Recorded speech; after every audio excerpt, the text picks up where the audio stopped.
Sumainyo ang Panginoon. At sumainyo rin. Ang pagpapahayag ng mabuting balita ng Panginoon ayon kay San Lucas. Papuri sa iyo, Panginoon.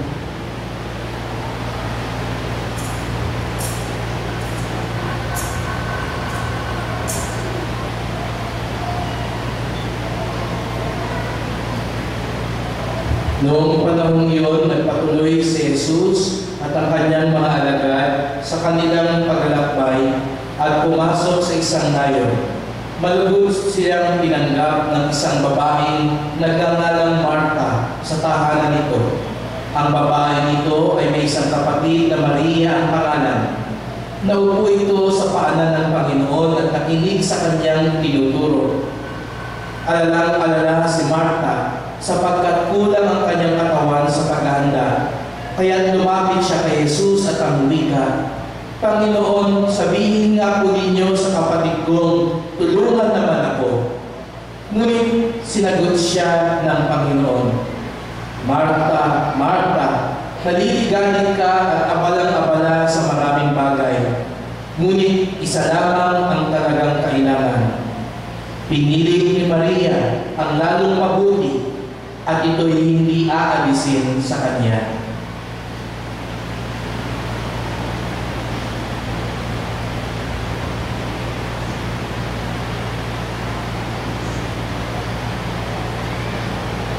Mga kapatid, ang mabuting balita ng ating kaligtasan. Pinupuri ang aming Panginoon sa Kristo. Upo po.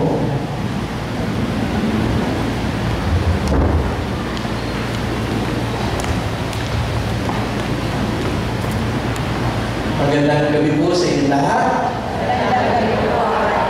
Dito na po ako kasi hindi nyo na ako makikita sa likuran nito. Iba na ang matangkad. Kaya dito na lang po ako sa harapan. Pakibati nga niyo po ang inyong katabi ng isang magandang gabi din. Ayan. Ilan yung maigil. Kung nakasimangot, sabihin niyo sa kanya ay nakikiramay po. Namatayan kaya nakasimangot. Nakasimangot ba? Tingnan nyo kung nakakindi ang inyong katabi. At pang napagod na kayo sa karambol kanina. Tingnan ko yung mga halata-halata kung sino yung mga nilarayuma. Hindi masyado makalakad. Ngunit tayo nagagala at pagkakataon niyo ni Father Jimmy, alam niyo kaya kayo pinapasayaw para araw-araw makasayaw din siya. Yan ang pagkakataon niya. So ngayong araw nito, gaya ng nabanggit ko po kanina, ay ipinagdiriwang natin ang kapistahan. Sino raw po may piyesta ngayon? Santa Marta.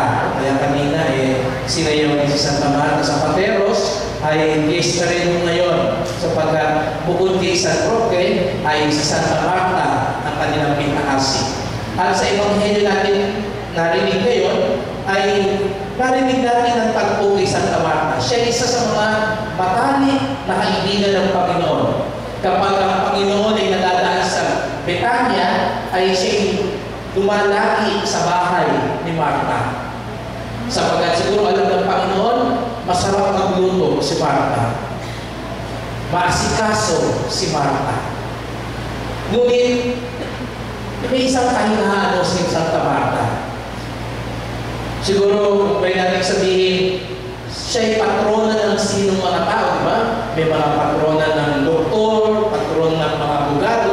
Si Santa Marta siguro, pwede natin sabihin, siya yung patrona ng mga nervyosa. Laging nire-nervyos. Laging nag-aalala. Dalawang pagpo ang nangibabaw kay Santa Marta. Ito po yung una, nung dinalaw siya ng Panginoon. At ikalawa, nung namatay ang kanilang kapatid na si Lazaro.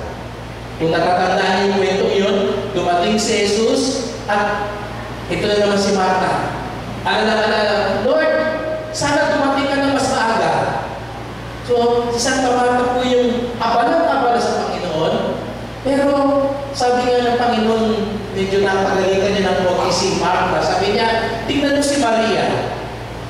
Akala ng iba ay pinagtutunggali si Maria at si Marta. Parehong kung tama yung kanilang ginagawa. Si Marta ay abala, puno ng aksyon. Si Maria naman ay nakikinig. Pero bakit sinabi ng Panginoon, si Maria, pinili niya yung mas mabuti? Hindi yung dahil mas mabuti yung nakikinig sa gumagawa dito, di ba? Dahil ko sinasabi, pag pumapasya, lagi, ngayon lang po siguro nakita niyo nag-isa, pero madalas ko dumadalaw dito. At binibiro lagi si Father Jimmy na puno-puno ng aksyon. Walang kapagod-pagod ng inyong parish priest. Sabi ko nga bawat punta ko rito, parang iba lang ang bukada ninyo. Palipat-lipat ang harapan. No? Sabi ko, Father Jimmy, saan ko na ng susunod na entrada ng simbahan? Hindi na ubusan ng gawain si Father. Talagang walang kapaguran. Pero ang sabi ng Panginoon, opo, dapat tayo maging abala. Dapat tayo maging aksyon. Pero ang nangyari kay Martha, sa sobrang abala niya, tingnan niyo si Maria, sa kanyang pakikinig, lalapit siya sa Diyos. Lalapit siya kay Jesus. Si Martha, sa kanyang pagkaabala, parang natayo siya kay Jesus. At yun yung ikinalulungkot ni Jesus. Okay lang maging aksyon. Puno ka ng aksyon. Okay lang puno ka ng abala. Pero dapat hindi ka napapalayo sa akin. Kasi si Santa Marta, sa sobrang pag-aabala niya, hindi na niya nakita si Jesus. Ang nakita na niya, sarili niya. Ganun daw yung tao lagi nininervyos. Yung tao lagi nag-aalala. Wala siyang ibang makita. Alam niyo po yung pag-aalala, maraming masamang dulot yan eh. Yan ang nagpapataas ng blood pressure. Yan ang nagbibigay ng ulcer. Yan ang nagpapasakit sa puso. Yan ang dahilan ng insomnia, yung mga hindi makatulog. Pag hindi ka makatulog, hindi makakain. Pag hindi makakain, hindi makatulog, hindi na makapagtrabaho. Ito yung masama ang epekto lagi. At ang taong laging nininervyos, laging sarili lang. Naalala ko tuloy, meron mag-asawa. First time nila nagkaroon ng baby, tuwang-tuwa sila. Sa wakas, nag-anak. Pero, napansin ng lalaki yung asawa ng babae, lagi na lang aligaga, nervyosa. Lalo na pag narinig na umiiyak yung bata. Kaya sabi ng lalaki, wala nang nagkaanak tayo, hindi na ako nakatulog ng maayos sa gabi. Kasi konti iyak lang, gigising niya siya. Pumunta siya sa kaibigan ng doktor, sabi ng doktor, painumin niyo ng gatas na ito, mahimbing ang magiging tulog. So ginawa nga ng mga asawa, inom ng gatas. Nakita nila, aba, wala pang 30 minuto, tulog na yung bata, nag-iiling pa. Sabi ng mister, aba, sa wakas nakakatulog na rin ako ng mahimbing. Hindi na iiyak ang bata. Hindi na ako gigisingin ni Mrs. Excited na si Mr. matulog. Paghiga niya, natulog na sila. Hindi na umiiyak yung bata. Kaya sabi ni Mr. ay, makatulog na ng diretsyo. Ba't na pati gabi, bigla siyang niyuyug ni Mrs. Ani, gising. Sabi ni Mr. bakit mo gising? Hindi naman umiiyak yung bata. Sabi ni Mrs. yun na nga hindi umiiyak. Puntaan mo nga, baka may nangyari na sa kanya. Umiyak, hindi umiyak, may nervous pa rin. Umiyak, hindi umiyak, may problema pa rin. Ganun daw po ang taong lagi nag-aalala. Hindi makakatuklas ng solusyon sapagkat laging nakikita. At alam niyo po pala, may mas malala pa rin palang epekto ang sobrang pag-aalala. Alam niyo pa, ang pag-aalala, nakakalabo daw ng mata. Naniniwala ba kayo doon? Ang nag-aalala raw ay lumalabo ang mata. Sabi ni sister, hindi mo pa ako. Kasi ang pag-aalala, ang taong nag-aalala, wala nang makita kundi ang sarili. Kaya lumalabo ang mata. Hindi makita-kita ang kapwa niya. Kaya si Martha, ang sabi niya sa Panginoon, Lord, tignan mo yung kapatid ko. Hindi ako tinutulungan. Ako na lang ba ang magtatrabaho sa bahay na ito? Minsan, sa bahay narinig natin yung gano'ng mga litanya. Ako na lang ba ang nagmamalasakit sa pamilyang ito? Ako na lang ba ang gagawa ng lahat ng bagay dito sa bahay na ito? Ewan ko sa parokya, pero pag ganun Father na ang laging litanya, ako na lang ba lagi ang mag-serve kay Father? Ako na lang ba ang magtatrabaho sa fiesta? Wala na bang tutulong sa akin? Yung mga taong punong-puno ng alala, Hindi makita yung ginagawa ng iba. Ang lagi lang nakikita, sarili nila. At dahil doon, hindi nila nakikita maging ang Diyos. Yun ang ikinalungkot ni Jesus kay Martha. Mga kapatid, napakalaking tukso ulo. Pwede tayong gumawa ng mabuti. Pero minsan sa paggawa ng mabuti, nalalayo naman din tayo kay Jesus. Pwede tayong magtulong-tulong sa parokya. Ngayon, busy-busy. Magpipiesta. I'm sure, marami tayong gawain. Nalala ko sa isang parokya, ang daming ginawa, ang daming handa. Kinabukasan pagkatapos ng fiesta, walang nag-uusap.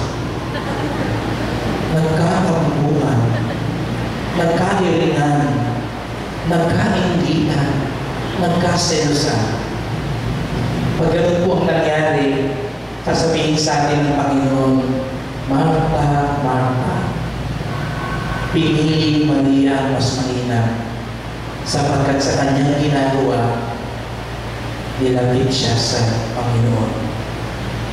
Siguro nga po kayo'y nagpapaaral sa mga anak ninyo, sa mga kapatid mo, pero hindi kailangan maging mapait ang puso mo habang tinutulungan mo ang mga kapatid mo. Siguro nga sa parokya, kayo ang pinakamaraming assignment, kayo ang pinakamaraming trabaho, pero hindi kailangan maging maasim ang mukha mo. Siguro nga sa opisina, sa iyo na lang lahat ang pampulan ng lahat ng trabaho, pero hindi kailangan maging parang ang palaya yung buho mo, kulot na, parang ang palaya na, kasi lagi ka na lang nakasimango, nagsasalubong lagi ang kilay mo. Kung gusto ng Panginoon, pag gumagawa tayo ng mabuti, nagkakaisa tayo. Pag naglilingkod tayo sa Diyos, nagmamahalan tayo. Pag tayo lumalapit sa Diyos, lumalapit din tayo sa isa't isa. Yun ang ginawa ni San Juan Maria Vianney. At natitiyak ko pagkatapos ng tagpong ito sa Ebanghelyo, yun din ang ginawa na ni Martha. Hindi lang siya abala. Hindi lang siya puno ng mga gawain. Higit sa lahat, alam niya, kailangan niyang lumapit sa Diyos. Opo, nagnunobena tayo, nagkakarapol kayo, maghahanda tayo, magpuprosesyon tayo. Pero sa bandang huli, ang mahalaga sa lahat, nagkakaisa tayo, nagtutulungan tayo, nagdarasal tayo sa isa't isa, lalo tayong nagiging banal. Sapagkat yun ang pinakamainam na bahagi ng pakikisunod kay Kristo. Tayo'y nagiging banal. Tayo'y nalalapit sa Diyos. At kapag tayo'y nalalapit sa Diyos, gaya ng dasal kahapon sa Ebanghelyo, tinuruan ni Jesus sa kanyang mga alagad pagdasal. Ano ba ang tunay na pagdarasal? At yun din na natagpuan ni Martha. Ang pagdarasal daw po, mga kapatid, ay ang pagbubukas ng puso natin sa puso ng Diyos. Ang pagdarasal ay hindi para utusan ng Diyos. Akala ng tao, minsan, kaya tayo nagdarasal, kung susuriin natin yung dasal natin, para natin inuutusan ng Diyos. Parang si Martha, yung sa isang pagpo, di ba niya, Lord, utusan mo nga yung kapatid ko. Sabihin mo nga sa kanya, tulungan ako. Siguro sabi ni Jesus, tingnan mo si Martha, inuutusan na ako. Inaaway na ako. Minsan sa simbahan, pwede lang magsalita ang Panginoon, kasabihin niya, inuutusan niya yata ako eh. Kasi yung pagdarasal natin, hindi talaga pagbubukas, kung hindi kahilingan lang, parang inuutusan ng Diyos. Pero mga kapatid, ang paggawa ni Maria, ni Martha, ang paggawa ng tunay na pananalangin, ay hindi para baguhin ang Diyos, kundi para baguhin ang ating puso. Pero ng isang bata, narinig ko natin niya, nagdarasal. First time daw, pumasok sa simbahan. Sabi ng natin niya, wala, nagdarasal ang anak ko. Tinignan niya maigi anak niya, taimtim na taimtim, nakaluhod pa. Sabi ng anak niya, Lord, sana po si Andres Bonifacio. Sana po si Andres Bonifacio. Sabi ng nanay niya, Ano tinalaman niya Andres Bonifacio?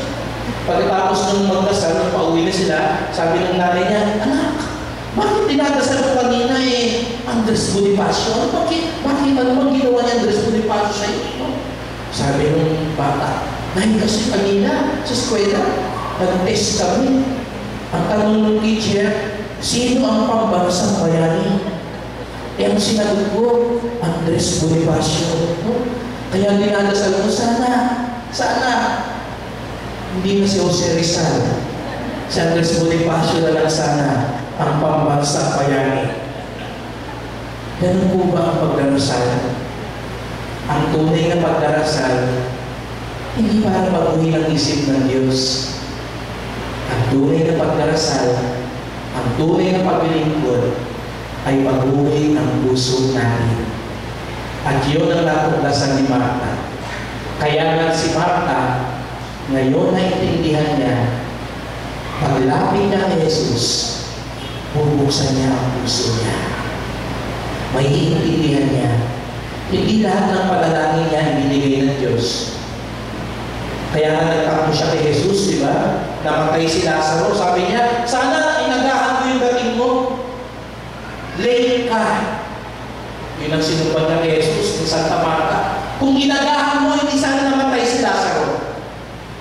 Pero alam niyo, sasabihin sa inyo mga kapatid, pag tunay tayo nagdarasal, pag tunay na tayo napapalapit sa Diyos, pag tunay na bumubukas ang puso natin sa Diyos, maiintindihan natin ang kalooban ng Diyos. At kailanman, hindi natin masasabing late ang Diyos. Hindi po nalilate ang Diyos. Nalala ko tuloy yung isang pare. Alas 6 yung isa niya kanina. Dumating ako kasi sabi ng pare niya, alas 6. Dumating yung pare, 6:30 na. Yung mga tao, sama ng tingin sa kanya. Yung nando sa sacristy, paglapit sa kanya, pare, late kayo. Sabi ng pare, bakit? Late kayo, pare. Kasi na, 6:30 na dumating si Father, 6 o'clock ng misa. Sabi ni Father, late ako? Talaga? Opo, late kayo, Father. Sabi ni Father, bakit? Nag-umpisa na ba yung misa? Hindi pa ako. O hindi ako late. Hindi pa nag-umpisa yung misa. Kaya ang pare, hindi na late, no? Kasi hindi pa nag-umpisa ang misa. Kaya huwag mo sabihin, pag si Father James, sabi niya, late, hindi ako, no? Pero alam niyo sa Diyos, ganoon din. Hindi po nalilate ng Diyos. Pero minsan tayo kasi nag-aapura. Ang Diyos may sariling oras, may sariling paraan, may sariling biyaya. At tatandaan natin, at yun ang natutunan ni Marta, ang paraan lagi ng Diyos ay para sa ikabubuti natin. Minsan, akala natin atrasado ang Diyos. Pero kung bubuksan lang natin ang puso natin, mauunawaan natin ang kabutihan, ang kalooban, ang oras ng Diyos. Siguro po may balito ngayon, nagdunubay na tayo, di ba sa inyo nagtatampon sa Diyos kasi tagal mo nang dinadasal, pakiramdam mo hindi ka pinapakinggan ng Diyos. Sa tulong ni San Juan Maribel, tagal niyang hinantay bago nagbago yung puso ng mga tao sa Ars. Pero naalam niya, hindi atrasado ang Diyos.